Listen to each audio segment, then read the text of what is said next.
কেইবা শতিকাৰ পাছত পাহাৰ ভৈয়ামৰ পামেগামসকলৰ মহামিলন ঘটে। সুদীৰ্ঘ 14 বৰ্ষৰ পাছত দ্বিতীয়বাৰ চাউলধোৱাৰ সোৱণশিৰিৰ নৈসৰ্গিক পৰিৱেশত অসম অৰুণাচলৰ ভিন্ন স্থানত সিঁচৰিত হৈ থকা আদি মিচিঙৰ প্ৰীতিভোজ অনুষ্ঠান অনুষ্ঠিত হয় দেওবাৰে আবেলি প্ৰায় 3 মান বজালৈকে।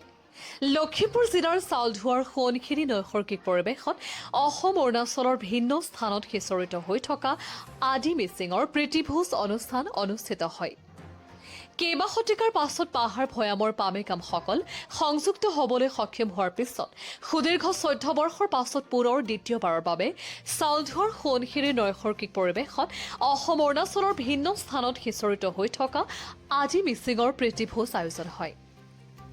এই অনুষ্ঠানত জ্যেষ্ঠ আৰু কনিষ্ঠ সকলৰ চিনাকি আৰু মান্যতা প্ৰদান তথা সম্বৰ্ধনা অনুষ্ঠান অনুষ্ঠিত হয়। আজিৰ এই শুভ ক্ষণত আনন্দত আত্মহাৰা হৈ পৰে পামে বংশধৰসকলৰ সদস্যসকলে। এনেদৰে সোৱণশিৰি নৈসৰ্গিক পৰিৱেশত নাচি বাগি আত্মহাৰা হৈ পৰে। লগতে সকলোৱে এসাঁজ বনভোজ খাই আনন্দ ফূৰ্তি কৰে।